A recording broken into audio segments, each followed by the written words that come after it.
Hello and welcome to a special programme looking at political betting in the year 2020 and where we are around the world in terms of political prediction. My name is William Kedjanyi. You all know me from Betting People and various other shenanigans. I'm, of course, the in-house political betting analyst for Star Sports, and I bring you three great guests today. The first of them is Matt Singh. Now, Matt is the founder of Number Crunch Politics. He is a pollster and election analyst, and we're very grateful for him joining us today. Second is Sarbjit Bakhshi, who is the head of political markets at Smarkets. He has a whole range of perspectives that we'll be looking forward to seeing over the course of this conversation. And third is Paul Krishnamurty, who has been a Betting People guest before. He has bylines from all over the internet, including Politco and, of course, Betting.Betfair, and he is, of course, a pro punter himself. Very good to have you, gents. How are you all doing? Very well. Good, thank you. Very good. Good. So let's jump into that most simple of things, a presidential election, which I think is a good place to start, because obviously this is an election like no other.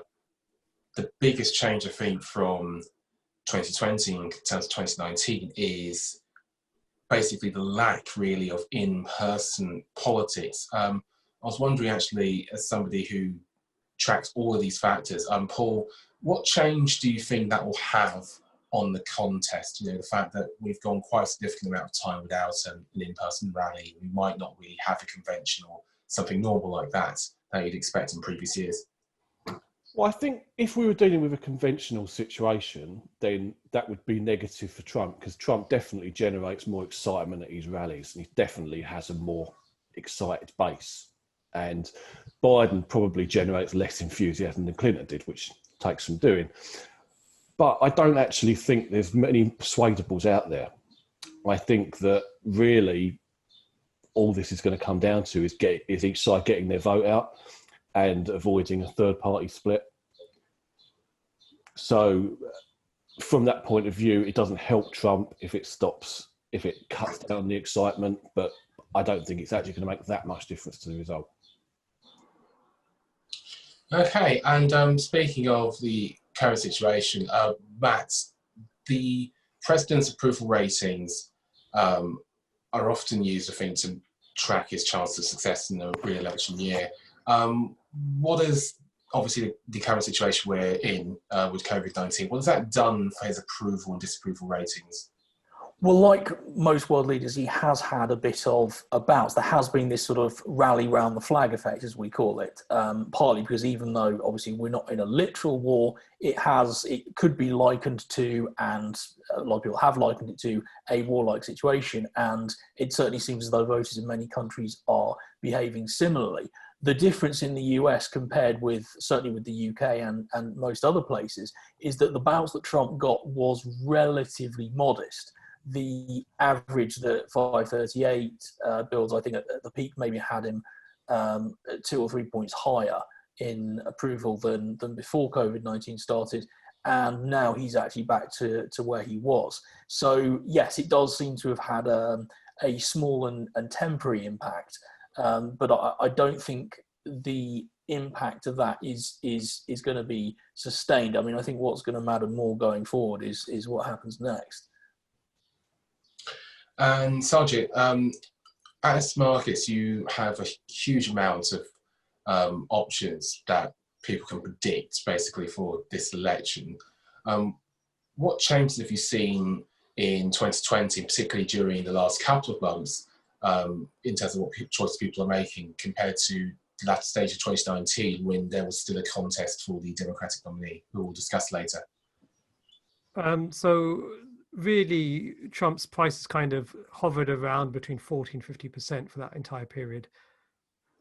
It really all has changed over the Democratic nominee and how that's gone through, as to whether he's got a single candidate to fight and who that candidate might be. Because I think that Smarkets users really understood that, you know, his chances of re-election really did depend on who he was going to face in the contest in 2020. Indeed.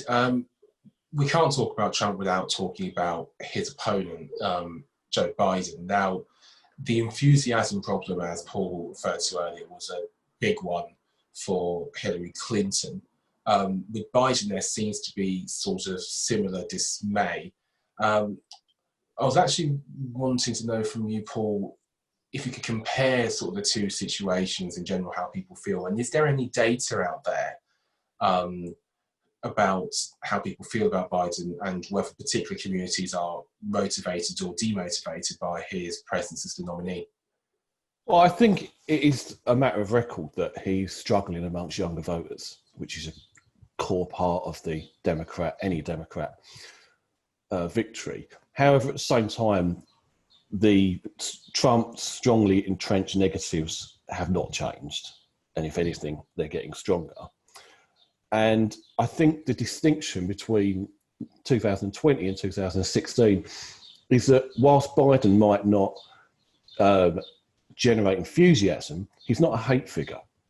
Clinton was an absolute hate figure to a large number of people, and her disapprovals were almost as bad as Trump's. So you had a situation where throughout that campaign, third-party candidates were taking 10% plus of the polls, which in the end did whittle down, but they went overwhelmingly for Trump. Now, this time there is still a large number of undecideds, but they tend to break overwhelmingly for Biden. And I think also if we go back with Biden, 4 years ago, he was the most popular politician in the country. So I do think he can probably recover the lack of enthusiasm when there's more media focus on him. And he's not a divisive figure. That's the distinction. Clinton and Trump were both very divisive figures. Biden is Mr. Centrist, doesn't offend anybody, and that might just be the answer when, that small group of persuadables just want someone who's going to bring back normality. I'll be interested for your thoughts, Sarbjit. Well, Biden clearly is a candidate who is almost like the most vanilla out of the ones that we had. We had a very colourful group of people, a lot of women who were taking part, lots of people of colour, and Bernie Sanders as well in the contest again. And it made for a very interesting kind of spectacle. But in terms of winning over the majority of Americans, you kind of need someone who's kind of that blank canvas that Joe Biden is. He has this hard scrabble background, which he projects, but he really does fit well with pretty much anyone else. He's the vanilla ice cream, I think, of all the Democratic candidates. You can see him working with anyone. And I think that once that choice was made, once, those primaries were coming in for him, it was pretty much clear that Trump had a serious fight on his hands. And almost like from before that time, when Trump was really pushing the whole stuff with the Ukraine over Biden's son, you could tell that Trump recognized this person as someone who would be a difficult person to face in November and wanted to try to stop him getting there.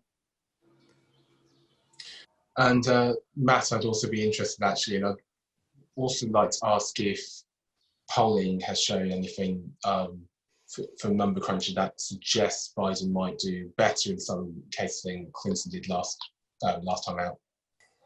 Yeah, so in terms of the polling that we have, at the moment, we're 6 months out and the polls do give Biden the edge at the moment, but there is a long way to go. In terms of specific groups and how they might play out, Biden has always done very, very well with the African-American community. And as Paul was saying a moment ago, in a situation as polarized as this, getting out the vote is very, very key. And that demographic came out to vote for Obama and Biden, but not so much for Hillary Clinton last time. And they are quite key, particularly in some of these swing states. So actually getting the vote out there is what, potentially one area where there may be a fair bit of enthusiasm for Biden. But yeah, in terms of the overall vote, 5 points ahead in voting intention at the moment. These are registered voters, so not turnout adjusted. We will have to wait to near the time, I think, to see how it's going to shake out. But Biden has the edge at the moment. Thank you for that. One thing, actually, turning the conversation to a much more general view of trends over time. political events have still taken place, although we haven't really been in a period where there'd be many things that you'd have to cancel, like sports. Question for you, Sarbjit, but I'd really like to know, have you seen an increase in people who might be making more predictions on politics in the absence of other things like sporting events, or have things stayed the same, or have you actually had the same sort of decrease that across the industry has been quite common? So, of course, the lack of sports has meant that generally people are trading a lot less on Smarkets for sports, in line with everyone else. But we have seen an increase in the amount of people trading on politics and our coronavirus markets as well, which are looking at things like schools opening or Premier League to resume and things like that. So I'd say we're experiencing like a little renaissance in these markets where people are looking at what we have to offer, looking across all our markets to see what's interesting on politics and kind of getting into it. Of course, politics has been affected by coronavirus as much as everything else. And there has been lots of elections that have been postponed or semi-postponed or called into question, which creates more difficulties for us creating and running with those markets. But we have got lots of people who are coming back every day and looking through the site and seeing what's new and trading on it. And Paul, as somebody who bets on politics and presumably sport, would there be any advice you'd give to people who might be betting on politics for the first time, especially in the absence of quite still a huge amount of sport? I think the most important advice you can give anyone betting on politics nowadays is to read both sides, because we are all inevitably being drawn into our echo chambers. And, you know, as I'm sure you know yourself from Twitter, people are into the whole blocking culture, right? Now, the last thing you want to do is block the people you disagree with. In this, there is such a battle for objective truth going on that the only way you're going to be able to draw a accurate conclusion on these matters is to read prolifically across the board. I mean, you know, I tend to find whenever I post something now on either side, I immediately 90% of the feedback I get is completely negative from one side, and then you end up getting blocked by these people, and it's madness because, you know, I listen. I mean, I don't really hide my views at all, but I don't block anyone who I disagree with. I think it's very sound advice. So we've covered the US election, the race for the White House. One thing I would be interested just to get everybody's views on are the views for the race to be the vice president or the vice president's nominee, on the Democratic side. Now, I've not seen a huge amount of data about whether this has an effect. And I was wondering, Matt, actually, if you had, in terms of seen any sort of correlation between what might make a good vice presidential pick or not when it comes to trying to win an election. I'm not sure there's a whole lot of data on it. I mean, quite often, I mean, obviously it's the nominee's choice for a variety of reasons. And, you know, quite often it's done, for example, to add something that the top of the tick or the presidential nominee, you know, something that person doesn't have. I mean, that may be political, that may be ideological, it may be geographic. It seems it can be a variety of things. And I mean, I think probably the most important thing is not to mess it up and pick the wrong person. I mean, there could be quite a few right people. I mean, obviously they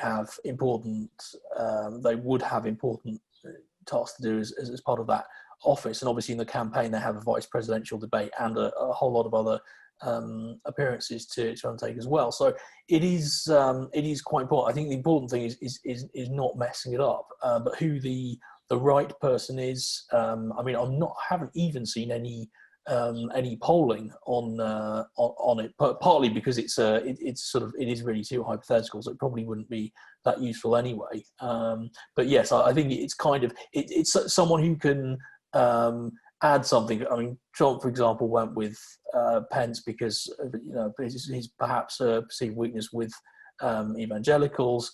in the past, people have done a sort of north-south balance to, balance the ticket geographically.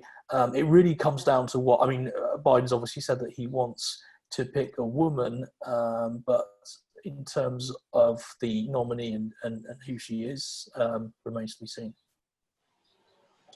Indeed. I'd like to move things back over here because we've obviously just had an election, but we do, thanks to that, have a new Labour leader. And actually, there's quite a lot of conversation about not only Boris Johnson and his presence and his handling currently of COVID-19, but what might happen down the line, because this is a material change in Labour leader and, of course, the shadow cabinet. Now, people are asking, some in jest, some with a serious tone, as to what we should expect to happen in the polls. Matt, you've written on this and on this quite well.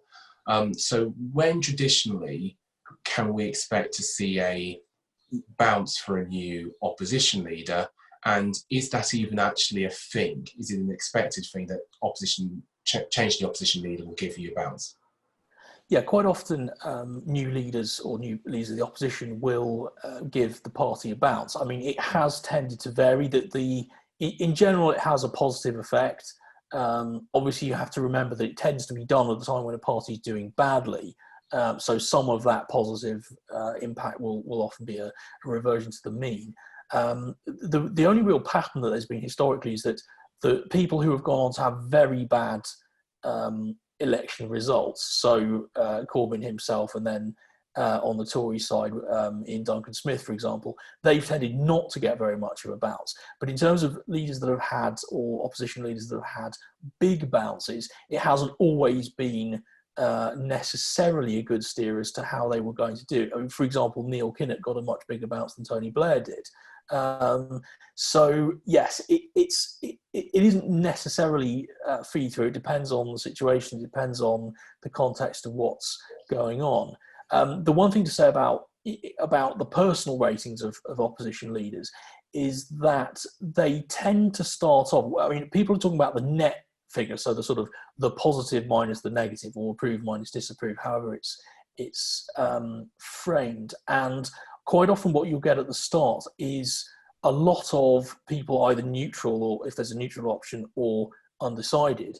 And the people who you would expect to have a positive view of that person will tend to go straight for the positive option. So if you look at the moment how Keir Starmer's numbers are breaking down, a lot of the undecideds are among people who are currently voting Conservative or not currently voting Labour, people who you might think over time would be likelier to go more towards the negative side. We don't know that, but the fact is that when things start off, you get a lot of people still sitting on the fence, and perhaps given the circumstances with everyone being concentrated on this coronavirus rather than on normal politics, so to speak, it may well be that the sort of the people, the fence sitters, as it were, take a bit longer to be whittled down than they might normally be. So as things stand, in terms of positive ratings compared with the same point, Starmer's certainly doing better than Corbyn was. He's probably on about a par with where Ed Miliband was at the same point. Doesn't mean he'll end up in the same place. That's kind of how things stand at the moment, albeit with a caveat that this is quite obviously not a normal situation.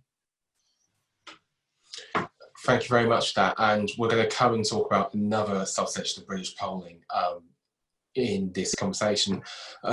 Paul, I'm just interested to see, we're obviously quite a way out from the next election, but here at Star we've seen quite a sharp move, not only in the next Prime Minister market, which Keir Starmer leads at 6-4, which some I think is very short, but also in Labour to get the most seats at the next election. What are your impressions of how Labour have changed initially in the first month of his leadership, which I know is a short period of time in those circumstances? I tend to think the market's overreacting. I think that this whole question about where the Labour Party have been and where they're going, a lot of it may well be too focused on the individuals, because one faction or another within the party has written a certain version of history.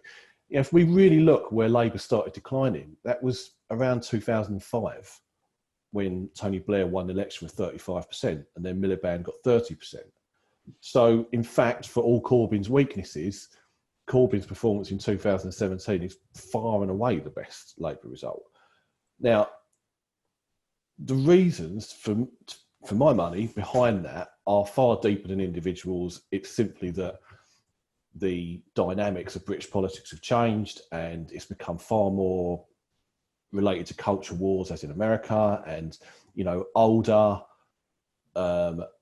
whiter, private sector voters have gone to the right, younger, more diverse, university educated, public sector workers, they've all gone to the left. Now, if that is the case, if that's the way it's going to break down, I'm not totally convinced that Keir Starmer's going to do any better than Corbyn did in 2017. We'll see. I mean, I do think that the one thing Starmer gives Labour is he's given them gravitas where previously they had none. Corbyn was not seen by most people as a realistic Prime Minister. Starmer will look like a realistic Prime Minister, and therefore that adds something. But I think once we get into the nitty-gritty of policy, of how they respond, for example, to the inevitable debt that's been built up over coronavirus, or looming issues down the line, Scottish independence, for example, you know, do Labour have a position on that? I'm not really aware of it. It's not a clear one. I'm not sure that Starmer will fare any better than Miliband or Corbyn, really. We'll see. Just wanted to go to you, Sarbjit. Has Smarkets responded in the way that the rest of the markets have, taken quite a positive view of Starmer's time in his election, or have people who are predicting with you guys been more wary than, say, other fixed odds, the other exchanges? Well, in terms of his approval rating for April, the highest traded market at the moment, because the results aren't out yet, are over 11%. So people are seeing him as a credible person. He's leading our next Prime Minister market after Boris Johnson at 35%. So he's doing well. He's doing what he expects to do. Obviously, he won't have a lot of time. He will have a lot of time before he is tested at the ballot box. So the question is, can he build on what he has? Can he instill further confidence? And can he position himself to be the next Prime Minister with the electorate? Indeed. Speaking of the current Prime Minister, Boris Johnson, of course, won a resounding victory in December and has enjoyed what have been usually very strong approval ratings for a politician, especially in these times. Where roughly are people sitting on him and his job performance now, given his pretty extraordinary first few months? I'm going to take this one to Matt. I mean, they are kind of back to where they were pretty much before Corona started. So, I mean, you may recall our poll for Bloomberg back in March. We had him on an approval rating of 72%. And I think that's the first time I've ever looked at my own numbers and not been able to believe them, quite honestly, and a huge poll lead as well. I mean, obviously, subsequently, everyone else came out with something similar. He has dropped back somewhat, and this rally around the flag that I was talking about does seem to have eased back. But bear in mind that the Conservatives had huge leads in polling generally before coronavirus started. I mean, much bigger than the 12 points that they won the last election by. So on any measure, and the polling that's come out in the last few days, I mean, they have shown it tighter, but again, one of them has a 12-point lead, which is the same as the election result. The others are all much wider. So certainly he's still doing well. In terms of his personal ratings, yes, they have dropped back. I mean, if we're thinking about strengths and weaknesses, I mean, certainly one area where he may be vulnerable is in terms of with coronavirus. in this situation, it may be that someone like him, who's more of a sort of a campaign person, a people person, rather than a details person, may come unstuck in this kind of situation. But there isn't really any sign of that yet. People are certainly expressing disapproval, dissatisfaction with some aspects, some key aspects of the way the government's handling parts of the crisis. But it doesn't really seem to have had a hugely devastating effect. I mean, he and the Conservatives have dropped back a bit, but they're hardly in a weak position, all things considered. Sarbjit, I was wondering actually, if you've got a market for the next general election, whatever that might be, we do, but I realise that might be far out. And if so, has the Tory price held up, or has it actually had the swings we've seen here at Star? I don't know what the exchanges have been saying, but I imagine there's been quite a swing in terms of the most seats, because not only is Star the favourite to be the next PM, but Labour have gone into 6-4 to be the most seats, which is a huge task in the way. I'm sure Matt will tell us, but it would take, I think, an absolutely extraordinary polling swing to get within even the hung Parliament, let alone winning the most seats. What's the swing Labour would need? On the current boundaries, it would basically just be the reverse of what we had in the election, so sort of 4 or 5%. It's very likely that boundaries are going to be changed before the next election, and obviously we don't know what that will do until the boundaries are actually drawn. But on the basis that the difference in seat sizes at the moment probably adds a point or so to the swing that Labour would need. So basically we're talking about, I mean, not a 1997 type swing, but certainly a decent size, a sort of the swing the Tories got in 2010, just to put it into hung Parliament territory in all likelihood.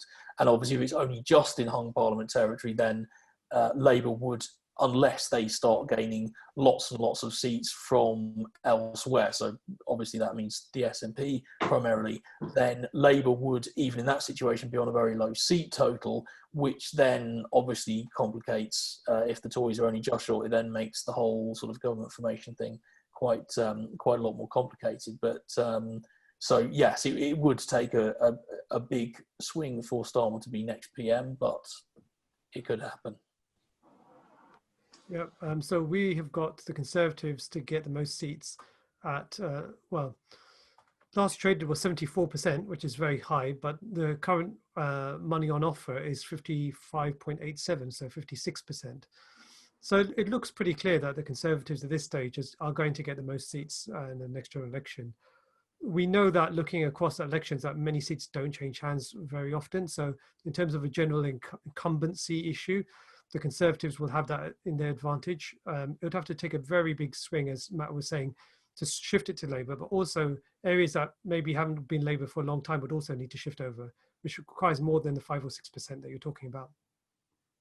I'm going to go a bit more into the personal effects now, because we've been talking about parties and party brands over in America. We've been talking about actual personal brands here in England. Just quickly, Paul, the Boris Johnson base, which, as far as we can tell, we've got pretty good data on this now, would appear to be, certainly I think, people who are older, maybe the crossover point being into early 40s, people who voted Leave, I think also possibly definitely more homeowners.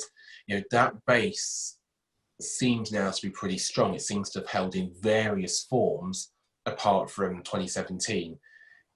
Can you see something changing their opinion of the Conservative Party and or Boris Johnson over the next few months, that political punters should be looking out for?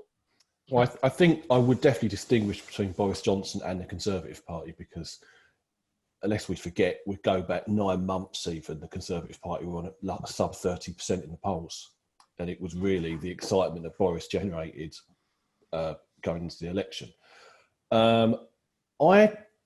I think Matt raised a very good point before about him. He may not be the right leader for this particular time because he's a campaigner. He's not really a details man.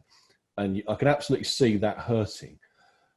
And I don't see that the Conservatives have a ready-made replacement. I mean, the thing about Boris Johnson is he is unique in British politics. I mean, for 10, 15 years, he's been on longer.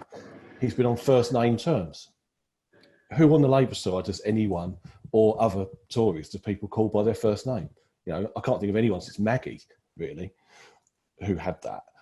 And I think Boris, as he proved in London, he does have that ability to cut through to the disengaged potential swing voter. So were Boris Johnson to have some kind of midterm disaster and be forced out, then I think really all bets are off, because I mean, I would expect him to be replaced by someone like maybe Dominic Raab, right? I don't believe Dominic Raab will ever have that same cut through that Boris Johnson does, and that would be an opening for Labour. Okay, very interesting on that. Just want to throw this to you, Sarbjit, and then to you, Matt. But can you see sort of anything changing the, let's say, Johnson fans' opinion of their man, and do you think possibly that could then affect the Conservative Party's standing? I'll start with you, Sarbjit.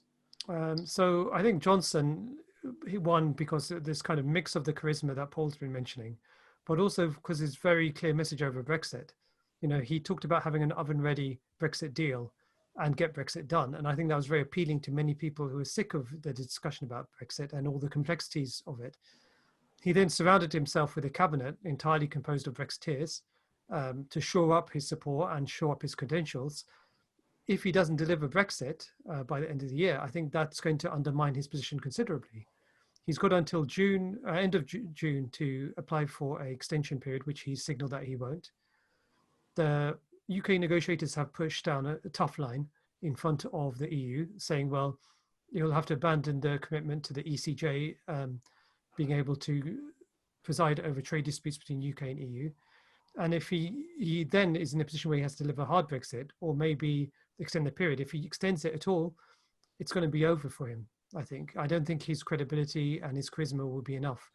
A lot of the people who voted for him in the last election will turn away from him. And you, Matt? Yeah, I'm slightly undecided on that. I mean, I can certainly see the logic of all of those points. I do wonder, though, that in the event that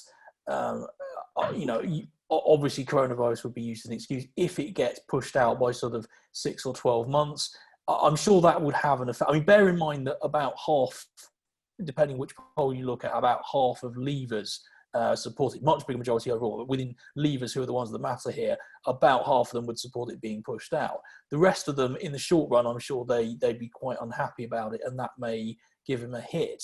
But if it's for sort of 6 or 12 months and then it still happens, if you're then looking another 2 or 3 years down the line for the next election, would it still be fatal then? I don't really know, because it is a little bit hypothetical. And obviously, we don't know. In any case, we wouldn't really know how exactly different people would react, how the party would react, how the Tory press would react.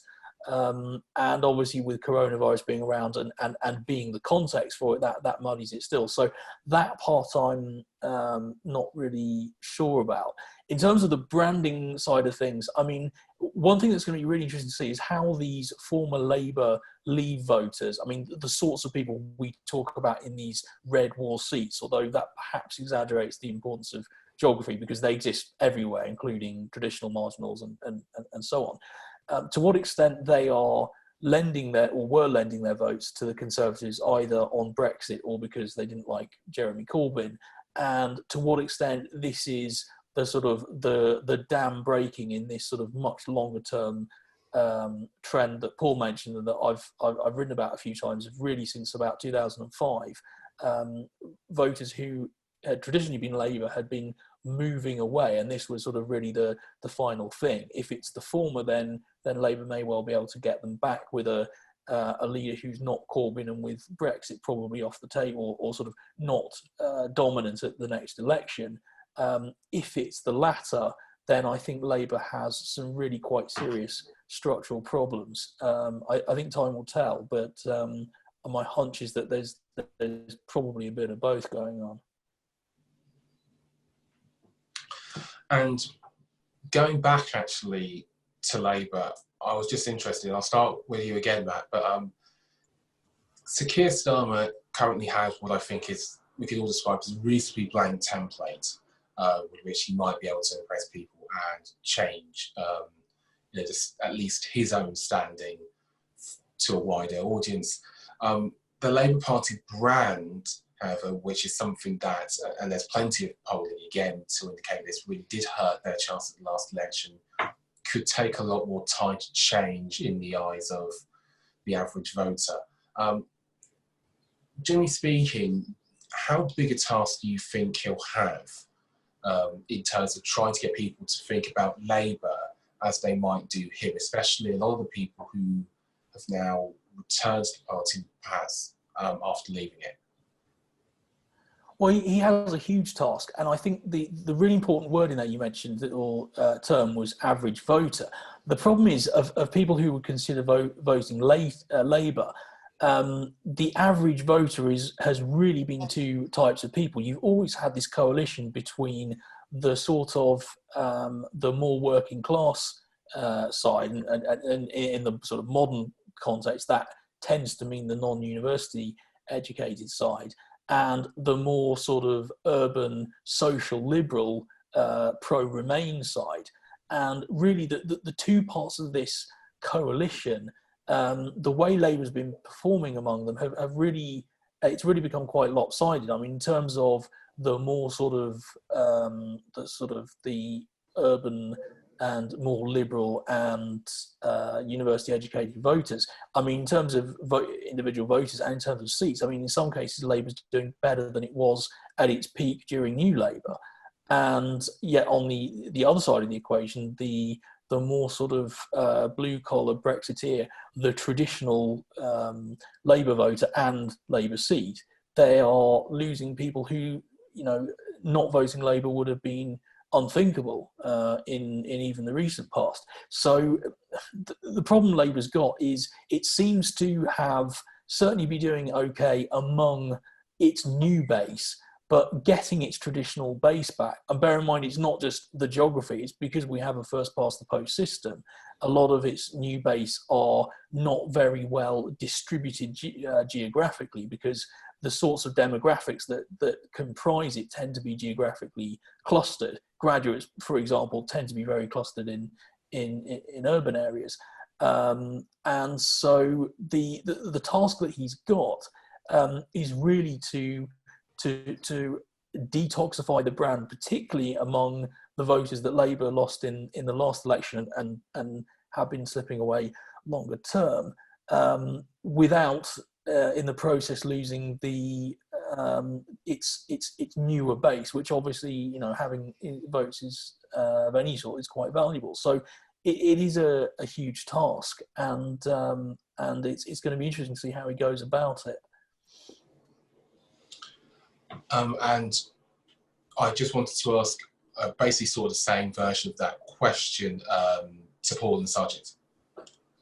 Okay, so I would say that this is actually potentially an opportunity for Labour, because regarding the branding, my analysis of what's happened over the last decade was that by the end of the new Labour era, the problem Labour had was fundamentally that they didn't appear to stand for very much. So you have these new generations of voters coming into the system, voting Lib Dem, for example, because they can't really tell that much distinction between the establishment Labour Party, so to speak, that was as responsible as anyone else for the problems of the early 2010s, and the Conservatives. And what the 2017 manifesto did, the reason they did well in 2017 was because that manifesto laid out in primary colours, this is what we believe in, these are our values, there is a clear distinction between us and the Tories. Now, 2019 election is, there are a number of things in play, not one, that the manifesto suddenly became a very long idealistic wish list that people didn't think was deliverable. And secondly, Corbyn. Thirdly, Brexit. Now, moving from there, to have a relatively safe, sensible, competent leader who people might believe can deliver a redistributive, relatively radical agenda, that's a positive. Starmer would be a real positive in that regard. Now, what it's going to turn on, I think, is what the conversation turns to. If the years ahead are about austerity and distribution of wealth and opportunity, I think they've got a great chance because their positions on those things tend to cut through. If, however, it's on identity, which it has been for the last 5 or 6 years, then they're in trouble. I mean, for me, the turning point for the Labour Party was really the Scottish referendum. Prior to that, Miliband is well in front. And once you've got the Scottish referendum and you've got the breakthrough of UKIP, the 2015 election suddenly became a lot more about identity, and then you had Brexit. And Labour struggle on that question. They really, really struggled. It doesn't seem like they have a very clear position. And they're going to struggle on any argument about the Scottish referendum for that reason. But if, you know, post-coronavirus, post-recession, it's more about economic justice and fairness, I think that they could do very well because Starmer will be a lot more credible than Corbyn. Sarbjit? So I didn't really get the impression that this was a election, the previous election was one that was kind of won by Labour being radical. I mean, they lost, and they lost significantly to someone who had a very small, pithy slogan and a long track record of questionable acts in government. I'm not sure that the next election will be decided on ideological ones. It will simply be decided more on who they think is fit to govern and who would form a credible government. And I think Keir Starmer provides that. And the details don't seem to matter. They didn't seem to matter so much in the previous elections. I don't think they're going to matter again going forward. And I think there's a kind of group thing that we might engage in as people who really observe politics to quite a high detail about the depth to which people think about it. And I'm not sure that's always the case. And I think people might decide who they vote for on very trivial decisions, on how people look, how people behave, and who they identify with. Very good, comprehensive answers on all those.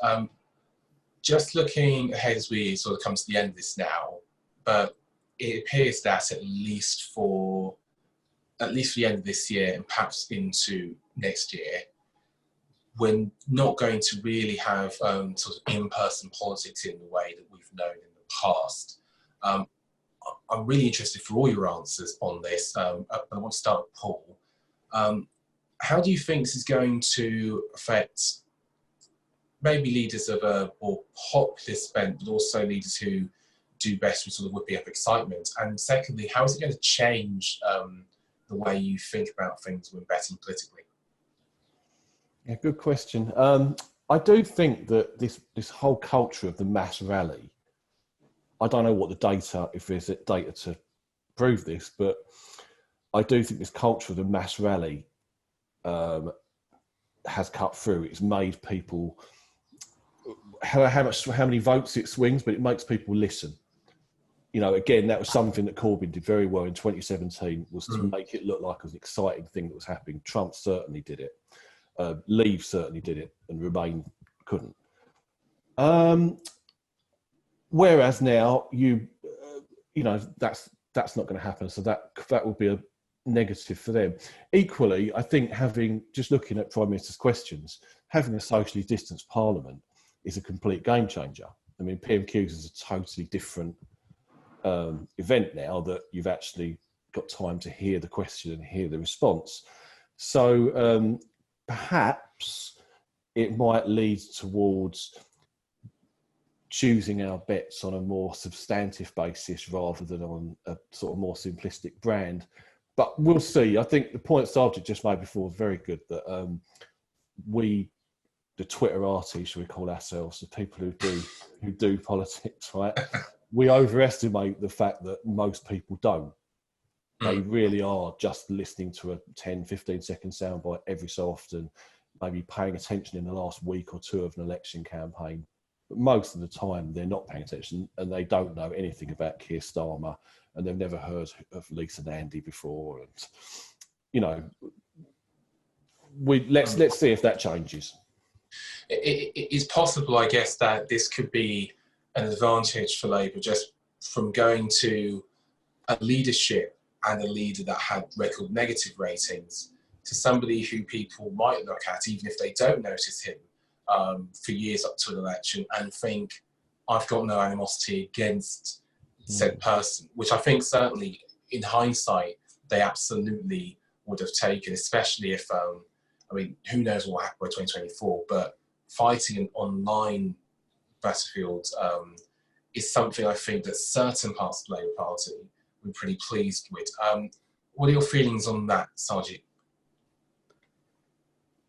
Can you repeat the question? Sorry.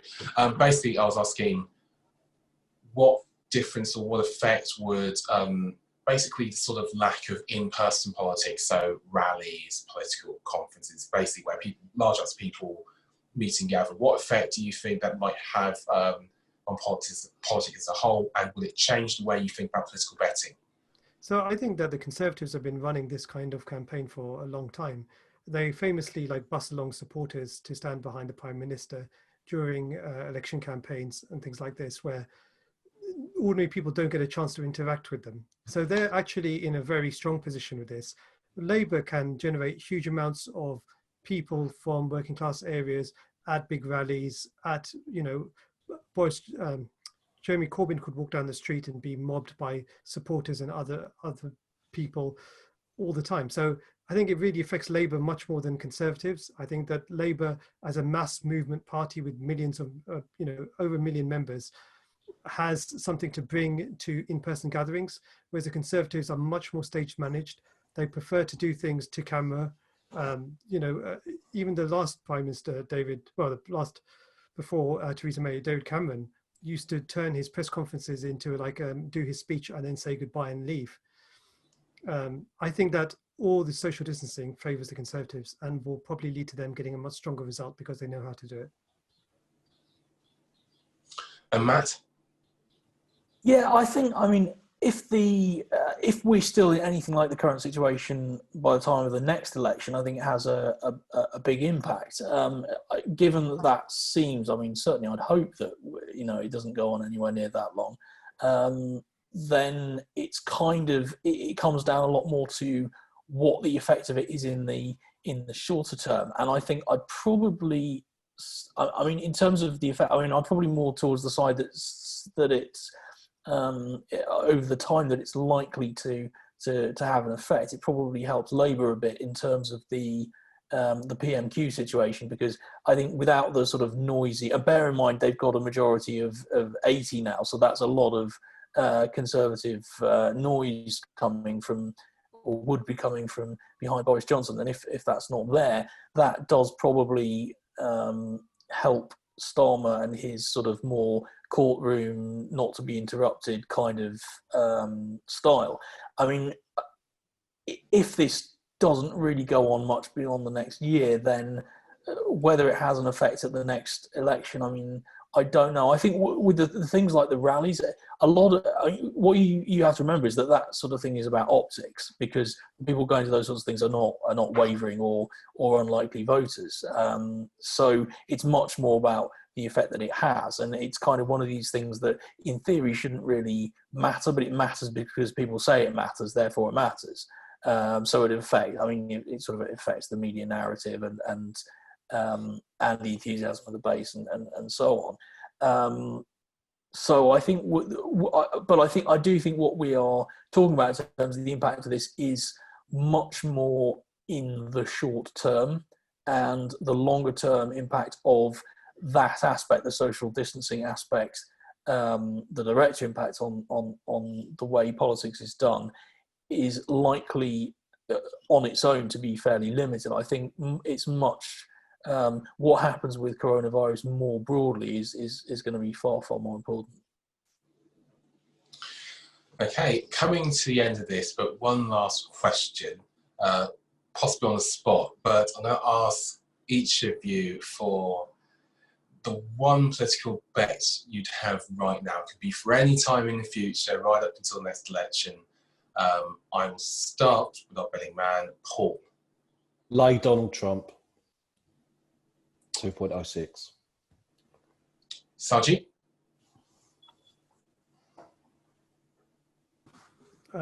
It's not really my thing. I would say we normally let the markets decide and push which way things are going. So I'd kind of trust any market that's got over 80% for a contract. It's probably a good bet, a good safe return. Matt? I don't know if there's an actual market on this anywhere, but one thing I'd be quite interested in doing, given where I suspect the odds would be, looking at the US. I mean, the way things are priced at the moment. I mean, I think I saw that Biden was 4-1 on to win the popular vote, which, given his sort of relatively narrow lead and the amount of time to go, seems, maybe a little bit short. On the other hand, the Electoral College is basically a toss-up, which perhaps seems a bit generous to Trump, given the situation, and that we don't really know which way the Electoral College. I mean, we think it probably still favours Trump, but until we get detailed state polling and or maybe MRP modelling, we don't really know. So if there was a market on who the Electoral College would favour, basically which way that would flip, given that the odds are overwhelmingly towards Trump, I would probably lay Trump on that if there were a market, but I don't know if there is one. Okay, and mine would be Rosanna Allen Khan to be the next Labour leader. You might end up waiting the best part of a decade. I think actually the odds suggest you'll probably end up waiting 8 years. But in terms of realistic contenders to be the next Labour leader after Keir Starmer, I think she's a much, much better shot than the 12-1 we currently have at Star Sports.